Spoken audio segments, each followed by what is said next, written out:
শখ করে কোনো জিনিস করতে গিয়ে যদি ব্যর্থ হই তাহলে সত্যি ভেতর থেকে খুব খারাপ লাগা কাজ করে। আসসালামু আলাইকুম এভরিওয়ান, কেমন আছেন সবাই? আশা করি সবাই আল্লাহর রহমতে ভালো আছেন। আমরাও আলহামদুলিল্লাহ ভালো আছি। এই তো চলে আসলাম নতুন আরেকটি ব্লগ ভিডিও নিয়ে। ভিডিওটি শুরু করলাম একদম সকাল থেকে।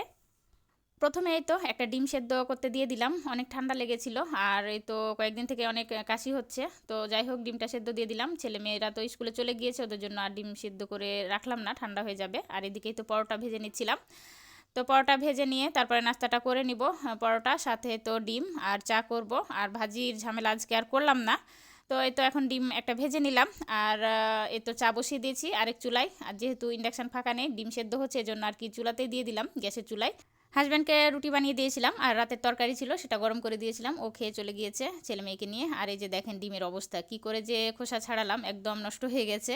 আর এই হাঁসের ডিমগুলো এরকমই হয় আসলে, ভালোভাবে খোসা উঠানো যায় না। অনেকক্ষণ ধরে সেদ্ধ করেছি তারপরও। তো যাই হোক, ডিমটা খেয়ে নিলাম প্রথমে গরম গরম, তারপরে তো নাস্তা করে নিলাম। আর নাস্তা করে এক গাদা কাপড় পরিষ্কার করে নিয়েছি, 2 বালতি একদম।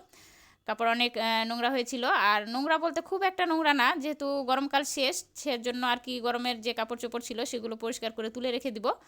আর এই তো সোফার কুশানের যে কভারগুলো সেগুলো পরিষ্কার করে দিয়েছি। তো এই তো এসে ছাদে দিয়ে দিলাম সব কাপড়গুলো। এখন আমাকে স্কুলে যেতে হবে, একদম সকাল সকাল পরিষ্কার করে দিয়েছি, ঘুম থেকে উঠে ভিজিয়ে দিয়েছিলাম। আর এই যে ছাদ বাগানে আন্টির, মানে আমাদের বাড়িওয়ালা আন্টির বেগুন গাছে বেগুন ধরেছে, দেখেন কি সুন্দর কিউট কিউট, একদম ছোট্ট গাছে বেগুন ধরেছে। তো যাই হোক, এখন তাড়াহুড়া করে নেমে যাচ্ছিলাম আর এসে আমার বাগানটা একটু দেখছিলাম। আর এই তো পানি দিয়ে দিচ্ছিলাম, যেহেতু স্কুল চলে যাব আর অনেকটা রোদ আছে বেলকুনিতে, গাছের গোড়াগুলো তো পানি নেই দেখলাম, এজন্য আর কি একটু একটু করে পানি দিয়ে দিলাম। হাজব্যান্ড যদিও বা বলছে খুব একটা বেশি পানি দিও না, গাছের গোড়া পচে যাবে। তো আমার আর ধৈর্য হয় না, শুকনা দেখলে আমি পানি দিয়ে দিই উপরটা। তো এই তো গাঁদা গাছটাতেও দিয়ে দিলাম। আর এইদিকে দেখেন কি অবস্থা, শখ করে গোলাপ গাছ নিয়ে এসেছিলাম, গোলাপ গাছ একদম শুকিয়ে গেছে। মানে বুঝলাম না কেন এরকম হলো, মনটা আসলে অনেক খারাপ হয়ে গেছে। তারপরও ধৈর্য ধরে আছি, দেখা যাক পরে যদি ঠিক হয়। এক সাইডটা জ্যান্ত আছে আর আরেক সাইডটা একদম শুকিয়ে গেছে। তো তারপরে তো রেডি হয়ে নিলাম, রেডি হয়ে স্কুলে চলে এসেছি। ছেলেকে তারপরে তো ওর আন্টির সাথে পার করে দিলাম, তারপরে তো মেয়েকে ওর স্কুল থেকে নিয়ে 2 বান্ধবীকে নিয়ে যাচ্ছি।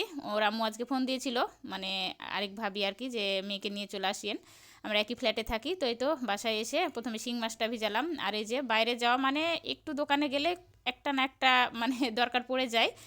একটা দরকারে গেলে আসলে অনেক কিছু কেনা হয়ে যায়। তো এই তো বিস্কুট নিয়েছি, নুডলস নিয়েছি, সাথে তো চানাচুর নিয়েছি। আর এই তো এখন রান্নাবান্না শুরু করে দিব। আলু কেটে নিয়েছি, এরকম গোল গোল করে একটু আলুটা কেটে তারপরে কিউব করে আর কি, এটা একটু হালকা ভাপ দিয়ে নিয়ে তারপরে ভাজি করলে বেশ ভালো লাগে। তো একদিকে চুলা দিয়ে দিলাম সব মশলা দিয়ে ভাপ দিতে, আর আরেকদিকে তো মাছটা ভেজে নিয়েছিলাম। আর ভাত প্রথমেই দিয়েছিলাম, ভাতটা হয়ে গেছে। আর এই তো এখন মাছটাও, এই তো ঝোলের পানি ফুটে গিয়েছে, একটা টমেটো দিয়েছিলাম কষানোর সময়। আর এখন এই তো ঝোলের মধ্যে দিয়ে দিলাম শিং মাছটা।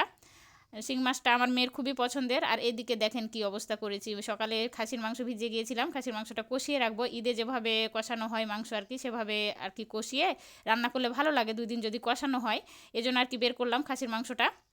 আর এই তো এদিকে এখন আলুটা ফোড়ন দিয়ে নিচ্ছি, মানে ভাজি করে নেবো। এখন একটু সময় নিয়ে ভাজিটা করলে এই ভাজিটা বেশ ভালো লাগে।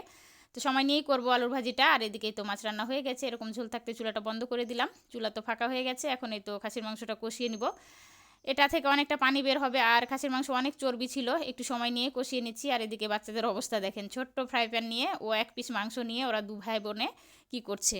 এই ছোট্ট ফ্রাই প্যানটা আমি প্রেসার কুকারের সাথে ফ্রি পেয়েছিলাম। আর এই তো মেয়েকে দিয়েছিলাম, ওরা এখন এটাতে রান্না করছে, মাংস একদম ছোট ছোট করে কেটে ভাজি করছে আর কি। তো যাই হোক, ওদের আমি একটু হেল্প করলাম। আর এদিকে তো মাংস কষিয়ে নিচ্ছিলাম। আজকে এ পর্যন্তই কষাবো, আর কালকে আবার কষাবো, আরও 2-1 বার কষালে ভালো হবে। দেন এই তো দুপুরের খাওয়া দাওয়া করে নিচ্ছিলাম। তো আমার আজকের ভিডিওটি এ পর্যন্তই, সবাই ভালো থাকবেন, আল্লাহ হাফেজ।